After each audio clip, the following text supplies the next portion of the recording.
देखो, first chapter जो हमारा है वो है लाइफ प्रोसेस।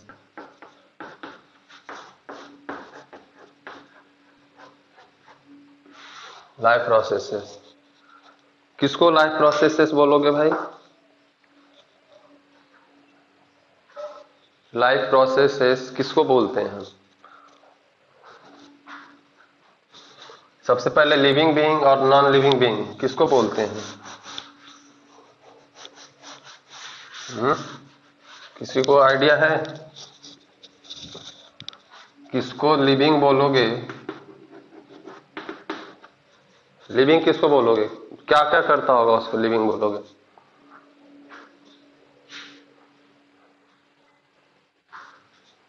हम्म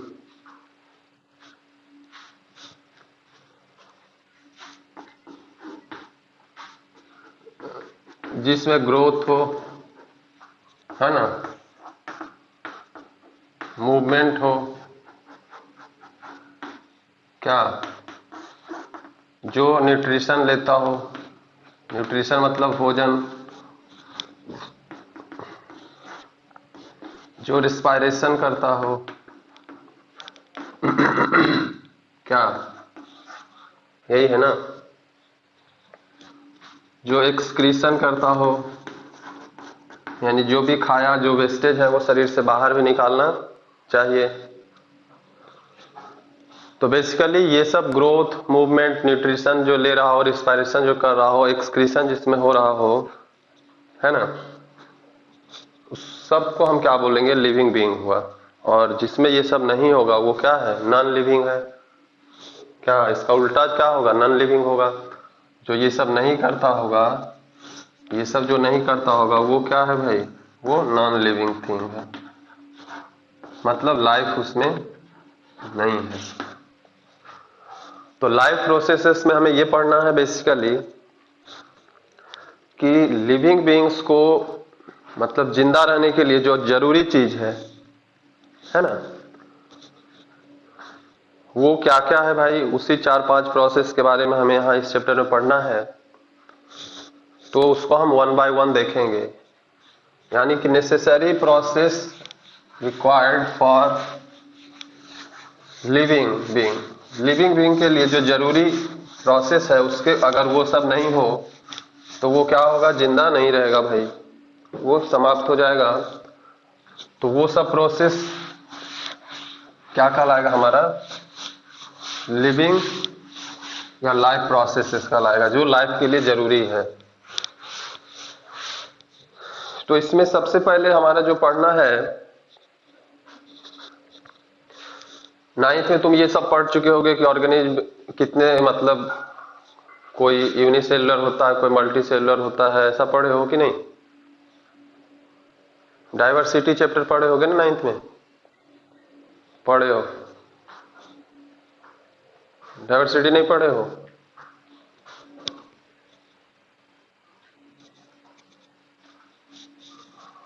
पढ़ना तो था ना, चैप्टर तो था। अच्छा अच्छा, जो भी था छोड़ो। यहाँ पे हमें सबसे पहला जो पढ़ना चाहिए, सबसे पहला जो प्रोसेस पढ़ना है वो पढ़ना है भाई न्यूट्रिशन के बारे में। किसके बारे में? न्यूट्रिशन के बारे में। तो न्यूट्रिशन क्या है? मतलब न्यूट्रिशन जैसे भोजन लेना। तो भोजन चाहे वो यूनिसेलुलर ऑर्गेनिज्म हो या मल्टी सेलुलर ऑर्गेनिज्म हो या बहुत बड़ा हम लोग के जैसा वेल डिफाइंड बॉडी हो, सबको क्या है? भोजन चाहिए भाई। छोटा छोटा ऑर्गेनिज्म जो है उसको भी न्यूट्रिशन चाहिए। तो न्यूट्रिशन का सबसे पहले हम यहाँ पे टाइप देखते हैं कि न्यूट्रिशन का टाइप क्या क्या होता है। तो न्यूट्रिशन का दो टाइप होता है बेसिकली। बेसिकली दो टाइप होते हैं। एक तो होता है ऑटोट्रॉपिक न्यूट्रिशन और दूसरा होगा हेट्रोट्रॉपिक।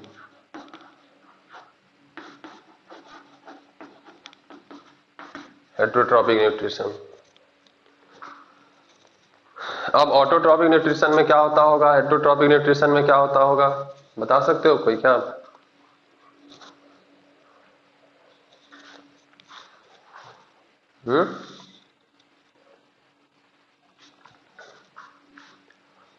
ऑटोट्रॉपिक न्यूट्रिशन है कि द ऑर्गेनिज्म, हाँ, the organism which makes their food on, है ना। इसका क्या लिख सकते हो कि the organism prepare their food on, खुद से बनाता है भाई, वो किसी दूसरे ऑर्गेनिज्म पे डिपेंड नहीं करता है। तो उसको, जैसे इसका एग्जांपल अगर हमें देना हो तो क्या दोगे?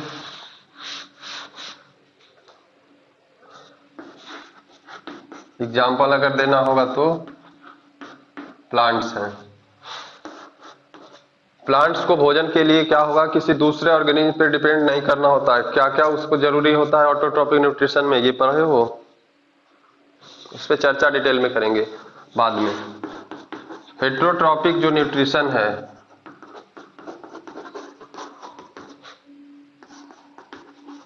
हेट्रोट्रॉपिक में क्या है भाई कि ये ऑर्गेनिज्म जो है फूड तो प्रिपेयर क्या करेगा, किसी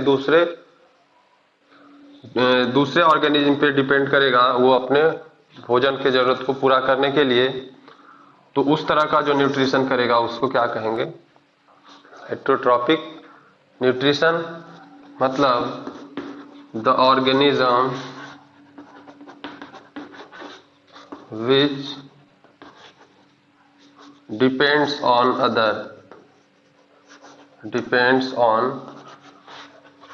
other organism for their food। जैसे एग्जाम्पल में क्या ले सकते हो, तो प्लांट के अलावा जो भी है, जो भी यहाँ पे लाइफ एग्जिस्ट जिसका भी करता है भाई, सब क्या होगा, सारे के सारे ऑलमोस्ट क्या होते हैं, हेट्रोट्रॉप्स होते हैं, है ना।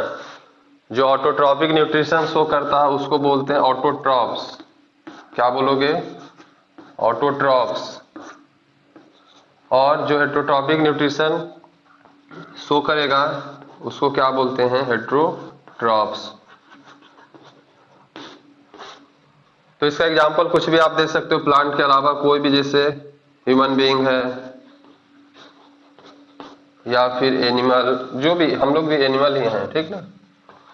ह्यूमन लिखने का यहाँ कुछ मतलब नहीं है, प्लांट और एनिमल ही होता है भाई। हम लोग भी क्या है, man is a animal, social animal.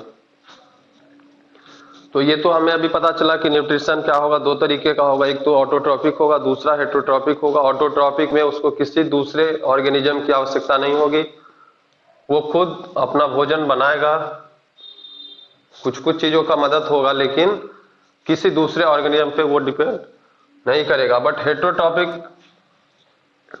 Nutrition में क्या है कि वो उसको किसी न किसी दूसरे ऑर्गेनिज्म की मदद चाहिए। जैसे आदमी क्या करेगा भाई, अपना भोजन कहां से बनाता है? हाँ, हम लोग अपना भोजन या तो मतलब प्लांट पे बेस्ड होता है, जो कुछ भी भोजन हम लोग लाते हैं कहां से लाते हैं, या तो प्लांट से लाते हैं या फिर किसी दूसरे एनिमल को मार के खाते हो। बा यही यही करते हो ना क्या, कि हम लोग सनलाइट पे, हवा पे ऐसा रह सकते हैं क्या जैसे प्लांट रहता है? नहीं रह सकते हैं ना। तो हम लोग किसी दूसरे लाइफ पे क्या करते हैं, डिपेंड करते हैं। इस वजह से हमारा जो मोड ऑफ न्यूट्रिशन है, ये जो न्यूट्रिशन का मोड है, इसको बोलते हैं मोड ऑफ न्यूट्रिशन। कि न्यूट्रिशन का कितना तरीका है, मोड ऑफ न्यूट्रिशन, है ना। ये हमारा मोड ऑफ न्यूट्रिशन है। तो मोड ऑफ न्यूट्रिशन कितने तरह का हो गया भाई? यहाँ पे दो तरह का हुआ, एक तो ऑटोट्रॉपिक हुआ, दूसरा हेट्रोट्रॉपिक हुआ। और भी छोटा छोटा चीज है, सेप्रोफाइटिक, होलोजोइक, है ना। तो इस सब के बारे में इतना डिटेल से यहाँ पढ़ने का आवश्यकता नहीं है, तो इसको मिटा दूं।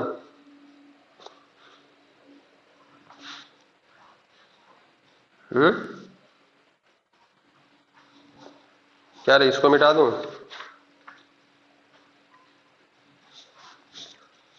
अब देखो, जो सबसे पहले हमें पढ़ना है ऑटोट्रॉपिक न्यूट्रिशन के बारे में, फिर पढ़ेंगे हेटरोट्रॉपिक के बारे में, है ना।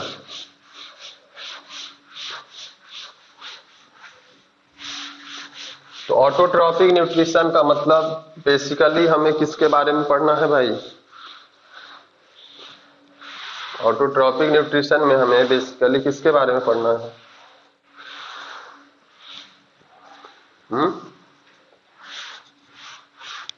किसके बारे में? तो बेसिकली ऑटोट्रॉपिक न्यूट्रिशन का मतलब हमें प्लांट के बारे में पढ़ना है, यही पढ़ना है ना, क्योंकि ऑटोट्रॉप्स कौन होते हैं? प्लांट्स ही होते हैं। तो कहता है कि ऑटोट्रॉपिक न्यूट्रिशन मतलब बेसिकली न्यूट्रिशन इन प्लांट, है ना। ऑटोट्रॉपिक न्यूट्रिशन का मतलब न्यूट्रिशन इन प्लांट। तो प्लांट अपना भोजन कैसे बनाता है, किसी को पता है तो बताओ, किस प्रोसेस से बनाता है? तो प्लांट जो ऑटोट्रॉपिक न्यूट्रिशन होता है उस प्रोसेस का नाम हम लोग जानते हैं कि क्या है भाई? फोटोसिंथेसिस है। और ये रिएक्शन भी पता होगा, क्योंकि फर्स्ट चैप्टर जो केमिकल रिएक्शन से इक्वेशन है उसमें पढ़े होंगे। तो फोटोसिंथेसिस में क्या होता है, क्या क्या चीज जरूरी है ऑटोट्रॉपिक न्यूट्रिशन के लिए? इसेंशियल कंडीशन क्या क्या है, क्या क्या चीज चाहिए इसको?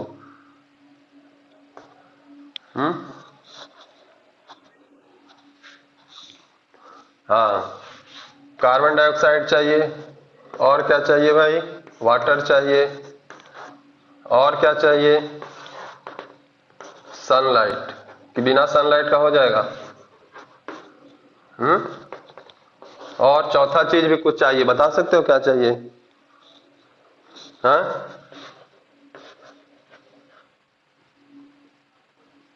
क्लोरोफिल भी चाहिए, है ना।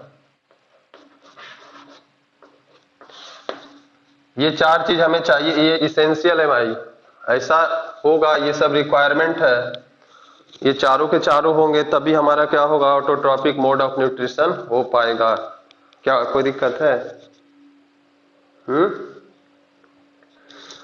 अब कहता है कि इसका रिएक्शन क्या होता है बेसिकली। तो पहले रिएक्शन तो तुम पढ़ चुके हो, हम लिख देते हैं। तो रिएक्शन ये है कि क्या करता है, कार्बन डाइऑक्साइड एटमॉस्फेयर से लेता है, प्लांट लेता है कि नहीं? वाटर कहां से लेगा? वो रूट के थ्रू लेता है, अर्थ से। और सनलाइट भी यहाँ पे वो लेगा कहां से भाई? नेचर से ही लेता है, उसको किसी दूसरे लाइफ पे डिपेंड रहने की आवश्यकता नहीं है। और क्लोरोफिल उसके पास खुद का होता है।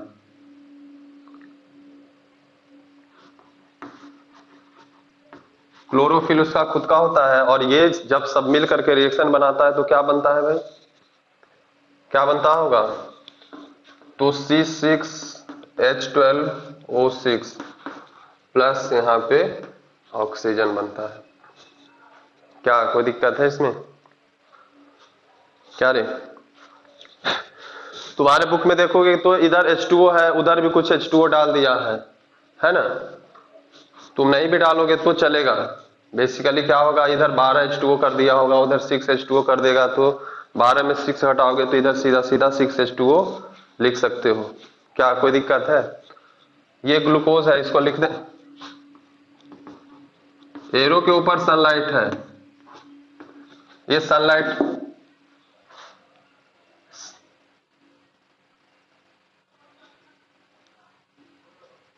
क्या कर सकते हैं? हाँ, दोनों यहाँ पे दो चीज जरूरी है भाई, दोनों चीज लिखोगे, ऊपर नीचे से मतलब नहीं है। तुम दोनों को ऊपर लिख दो, क्या फर्क पड़ता है? ये रिएक्शन होता है, समझे, फोटोसिंथेसिस का। यानी कि कार्बन डाइऑक्साइड वो एटमॉस्फेयर से लिया, कहां से लेता है ये भी अभी आप लोग पढ़ेंगे, गार्ड सेल से पढ़ते हैं, स्टोमाटा का यूज होता है वहां पे। वाटर मॉलिक्यूल वो कहां से लेगा भाई? तो वाटर तो वो तुम पढ़े होगे, जाइलम फ्लोएम के बारे में पढ़े होगे, अगर टिश्यू पढ़े होगे पिछले साल। तो जाइलम क्या करता है? प्लांट का एब्जॉर्प्शन करता है, ट्रांसपोर्टेशन करता है। तो रूट में लेगा, सनलाइट क्या करेगा उसके, वो भी सन से मतलब एटमॉस्फेयर से लिया, क्लोरोफिल उसके पास खुद का होता है, तब वो क्या बनाएगा? ग्लूकोज बनाएगा। और ऑक्सीजन गैस क्या करेगा, रिलीज करेगा, जो कि ऑक्सीजन हमें चाहिए, है ना। अब इसका स्टेप होता है बाबू, है ना, स्टेप्स ऑफ फोटोसिंथेसिस, कि पहले कौन होगा बाद कौन होगा, ये फिक्स है ना। और ये स्टेप्स पे प्रॉब्लम जो तुम्हारे बोर्ड में तुम देखोगे प्रीवियस ईयर का क्वेश्चन, तो उसमें आया हुआ रहेगा कि फोटोसिंथेसिस होता है, ये रिएक्शन सबको पता होता है ना, लेकिन पहले क्या होता है, बाद में क्या होता है, फिर क्या होता है, तो स्टेप्स क्या होता है।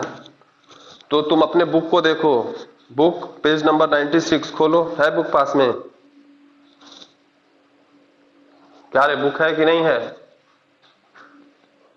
बुक है तो पेज नंबर 96 खोलो तो।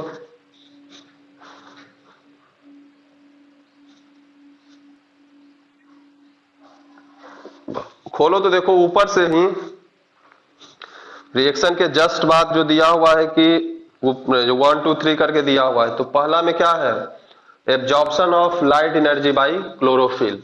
सबसे पहला काम क्या होता है, तो absorption of light energy by chlorophyll, absorption of light energy by chlorophyll. उसके बाद दूसरा क्या है भाई, कोई बता सकता है, अभी देख ही रहे हो, इसी तरह से पढ़ते चलो, शायद तुम लोग को भी थोड़ा थोड़ा याद आ जाए।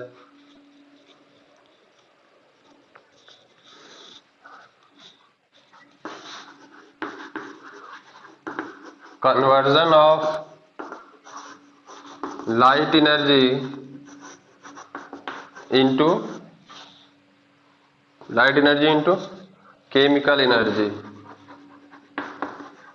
Chemical energy and splitting of water, ऐसा है।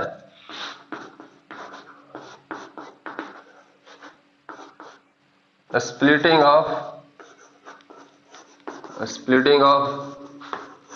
Water molecules into hydrogen and oxygen, है ना, इनटू हाइड्रोजन एंड ऑक्सीजन। और थर्ड प्रोसेस क्या है भाई, तो रिडक्शन है, reduction of carbon dioxide to carbohydrate, reduction of carbon dioxide to carbohydrates. ये ग्लूकोज जो है ये कार्बोहाइड्रेट है, हम लोग जो भी खाते हैं कार्बोहाइड्रेट, जैसे चावल खाते हो, आलू जो भी खाते हो ना, तो ऑलमोस्ट फूड में क्या होता है, कार्बोहाइड्रेट होता है, और उसमें क्या होता है, ग्लूकोज होता है, ठीक ना, ग्लूकोज या चीनी ये सब क्या है, कार्बोहाइड्रेट है। तो ये प्रोसेस, ये रिएक्शन तो बहुत सबको याद होता है, बेसिकली ये केमिस्ट्री में भी फोटोसिंथेसिस, रिस्पायरेशन ये सब पढ़ते हो, बट उसका क्या स्टेप्स क्या होता है, सीक्वेंस बाय सीक्वेंस, पहले कौन होता है बाद कौन होता है, इस सीक्वेंस को ध्यान रखना बेहद आवश्यक है, उल्टा नहीं लिख सकते हो तुम।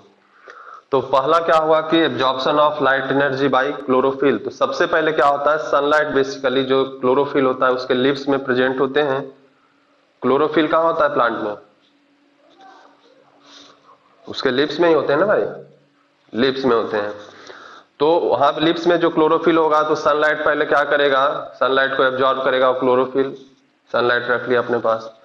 उसके बाद उसी लाइट को क्या करता है, उसी लाइट एनर्जी को वो केमिकल एनर्जी में कन्वर्ट कर देता है प्लांट के अंदर। और फिर जो वाटर मॉलिक्यूल जो रूट ले गया है ऊपर की ओर जाइलम के थ्रू, है ना, वाटर कहां से एब्जॉर्ब होगा, रूट से ही एब्जॉर्ब होगा, कि पेड़ के ऊपर पानी दे देंगे एब्जॉर्ब कर लेगा, नहीं करेगा, वो रूट से ही एब्जॉर्ब करेगा। तो conversion of light energy into chemical energy हुआ। और वाटर मॉलिक्यूल जो है H2O का, तो H2O क्या होता है भाई, तो H2 और O2 में टूट जाता है।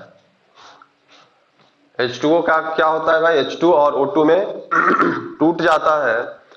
और O2 तो तुम्हें यहाँ पे दिख रहा होगा, तुम कहोगे कि H2 तो है ही नहीं भाई, अगर H2O H2O2 में टूटा तो O2 तो यहाँ पे है, H2 नहीं है। तो उसके लिए देखो थर्ड प्रोसेस है, कह रहा है कि reduction of carbon dioxide to carbohydrate. तो उसके बाद क्या होता है कि ये जो H2 यहां से जनरेट हुआ वो क्या करेगा, इस CO2 के साथ रिएक्शन करके क्या बना देगा, कार्बोहाइड्रेट बना देगा। रिडक्शन हम पढ़े ऑक्सीडेशन रिडक्शन, तो रिडक्शन ये भी पढ़े कि एडिशन ऑफ हाइड्रोजन भी क्या होता है, रिडक्शन है।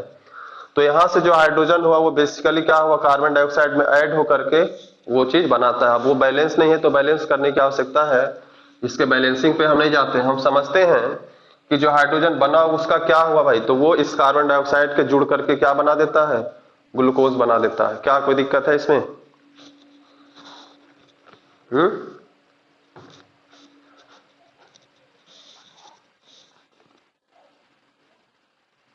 हाँ तो क्या हुआ, हो रहा है अपना प्लांट के अंदर लाइट एनर्जी तो आया है बाहर से, अब उसको अंदर केमिकल एनर्जी में ही कन्वर्ट होना पड़ेगा ना भाई, रिएक्शन में भाग लेने के लिए।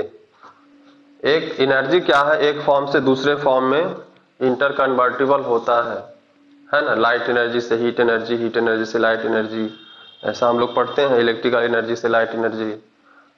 तो एनर्जी फॉर्म एक दूसरे में कन्वर्ट होता है।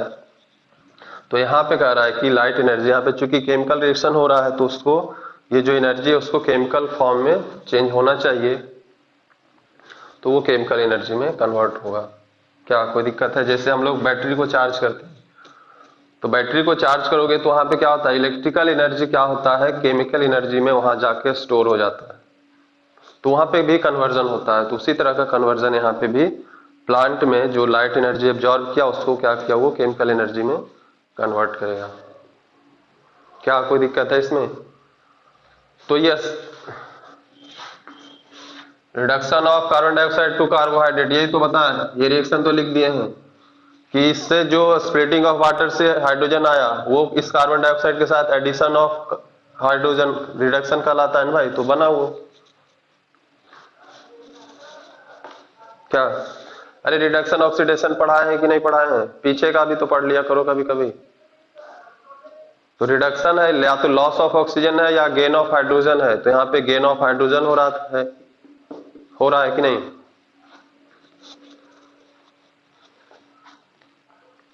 Yes sir.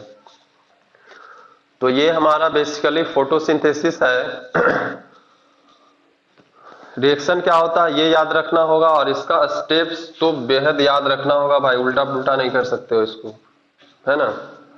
इसलिए बायो या कोई भी साइंस का कुछ भी पढ़ना होगा, बार बार एनसीईआरटी पढ़ोगे बाबू, ठीक ना। एक्सरसाइज से लेके एक्टिविटी से लेके जो कुछ भी है उतना से ही तुम्हारा क्वेश्चन कहीं भी आएगा। और बाकी एक्स्ट्रा नॉलेज के लिए तुम अपना जो बनाना चाहोगे, टाइम तुम्हारे पास एक्स्ट्रा है तो बनाओगे। अरे तो उसको ग्लूकोज को कार्बोहाइड्रेट ही कहा जाता है भाई। ग्लूकोज फ्रुक्टोज जो कुछ भी है, चीनी, सब कुछ कार्बोहाइड्रेट है ना। वो सब कुछ कार्बोहाइड्रेट है। कार्बोहाइड्रेट बहुत बड़ा फैमिली है, उसमें बहुत कुछ आता है। चावल आलू सब खाते हो, सब में कार्बोहाइड्रेट है और सब में ग्लूकोज भी होता है ना। चीनी है, चीनी भी हमारा, चीनी में ग्लूकोज का 2 मॉलिक्यूल होता है और वो भी क्या है, कार्बोहाइड्रेट ही है। क्या इसको मिटा दूं? इसका स्क्रीनशॉट चाहिए जिसको बाबू ले लो।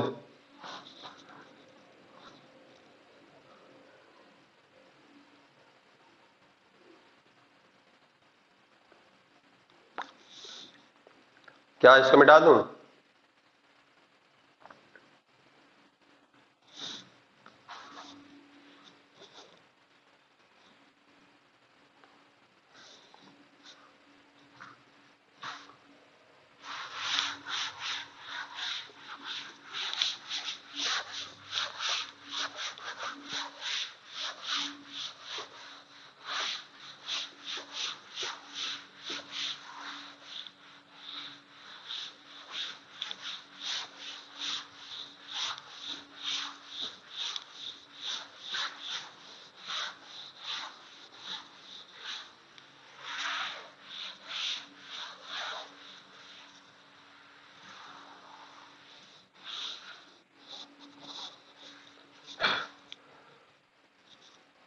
अब देखो कहता है कि एब्जॉर्प्शन ऑफ लाइट जो होता है ना, तो एब्जॉर्प्शन ऑफ लाइट के लिए हमें क्या चाहिए भाई, तो क्लोरोफिल चाहिए।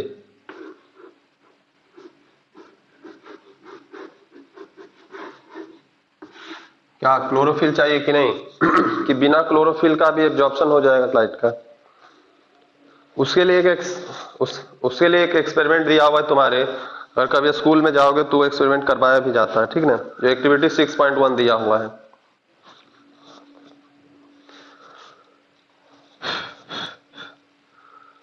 अब कहता है यहाँ पे कि क्लोरोफिल को बेसिकली क्या करते हैं चेक करने के लिए,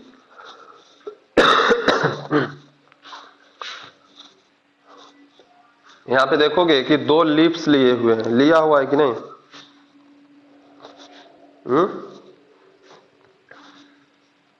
क्या रे बाबू, क्या किया होगा? जो फोटोसिंथेसिस है बेसिकली, उसके लिए ये मतलब है कि कोई लिप्स हम तोड़ के लाए बाहर से,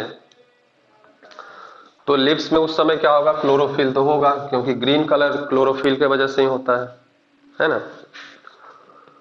अब उसको क्या किया गया कि मतलब कहीं डार्क रूम में रख दिया गया, है ना, या बहुत दिनों तक उसमें क्या किया गया, डार्क रूम में रख दिया गया, ऐसा ही कह रहा है। Keep the plant in dark room for 3 days so that all the starch gets used up. पूरे प्लांट की बात कर रहा है ना, पॉटेड, एक पॉट में प्लांट लगा हुआ उसको, तो बाहर में सनलाइट में था, उसमें भोजन बन रहा था, अब अंदर ला दिए हम छाया में, मतलब जहाँ पे सनलाइट हमें नहीं मिल रहा है वहां पे क्या होगा, वो डार्क होगा, तो डार्क में उसका भोजन उसको मिलेगा क्या? नहीं मिलेगा भाई, सनलाइट ही नहीं मिल रहा है तो भोजन कहाँ से मिलेगा? तो कहता है कि तब उस समय वो जिंदा कैसे रहता है भाई, प्लांट जिंदा रहता है तो कैसे जिंदा रहता है, तो खुद वो जो एनर्जी स्टोर किया है, खुद से जो वो एनर्जी स्टोर किया है भाई, वो फॉर्म जो भी है, ग्लूकोज जो आया है, एक्स्ट्रा ग्लूकोज अगर बना लेता है तो वो स्टार्च के फॉर्म में उसमें जमा हो जाता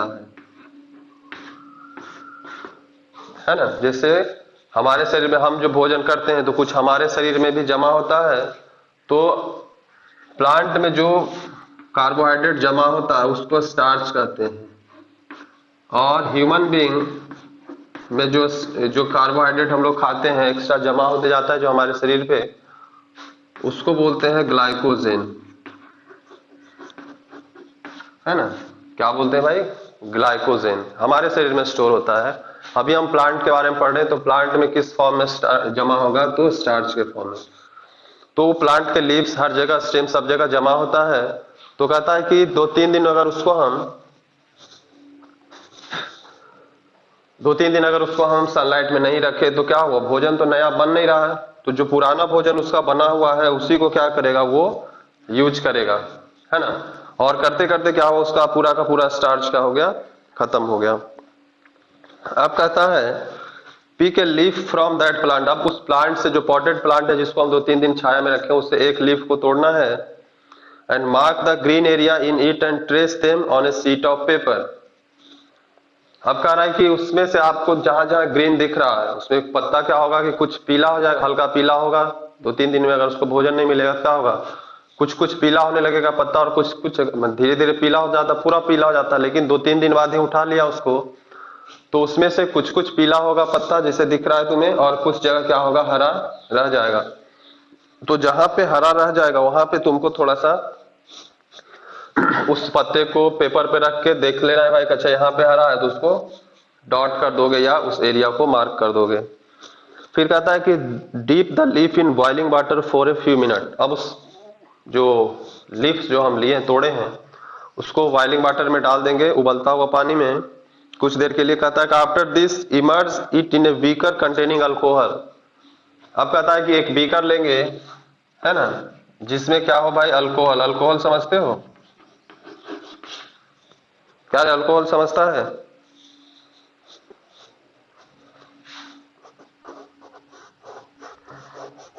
अल्कोहल क्या समझते हो भाई, जो शराब शराब पीते हैं ना, पिए हो क्या, पिए हो?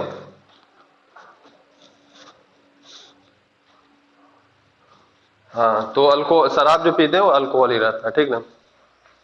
तो उसमें क्या किया, उस लिप्स को, मान लेते हैं यहाँ पे अल्कोहल है, इसमें क्या किए, लिप्स को हम यहाँ पे डीप कर देते हैं, जो भी लिप्स जैसा होगा, लिप्स तो हमें बना, मतलब तुम लोग बनाओगे अच्छे से।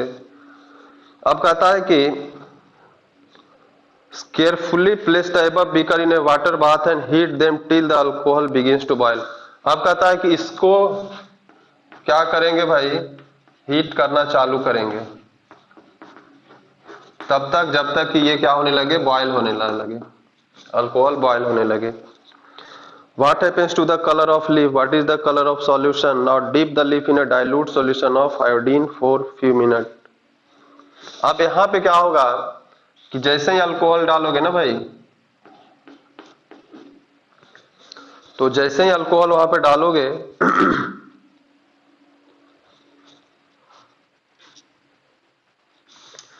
तो वहां पे क्या होगा कि यहां से कुछ ना कुछ क्या होगा, इस जो लीफ है गर्म पानी में अगर हम उसको उबालेंगे, या यहाँ पे अल्कोहल में उबाला जा रहा है उसको, तो उसका मटेरियल क्या होगा, कुछ ना कुछ अल्कोहल में आ जाएगा, स्टार्च क्या हो जाएगा, आ जाएगा। और जहां पे पीला हो चुका था, है ना, हमारे पास जो लिप्स था, है ना, हमारे पास जो लिप्स था, मान लेते हैं ये हमारा लिप्स है ना,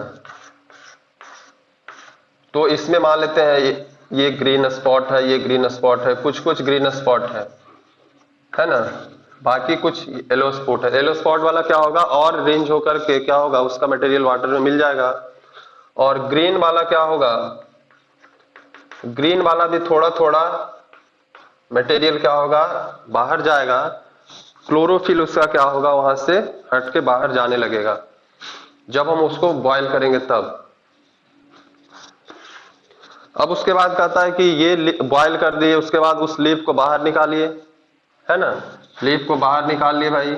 अब उसके बाद कहता है कि उस पे क्या डालिए, लीफ पे क्या डालिए, जो बॉइल्ड लीफ है, बॉइल्ड लीफ मतलब उसको हम अल्कोहल में डाल के बॉयल किए थे, उस पे हम क्या डालें भाई, आयोडीन डालें, उस पे हम क्या डालें, आयोडीन सॉल्यूशन डालें। तो आयोडीन सॉल्यूशन अगर हम डालेंगे, तो आयोडीन सॉल्यूशन डालने पे क्या होगा भाई, तो तुम देखोगे कि जो सेकंड लीफ तुम्हें दिख रहा है, ये बुक पास में है ना,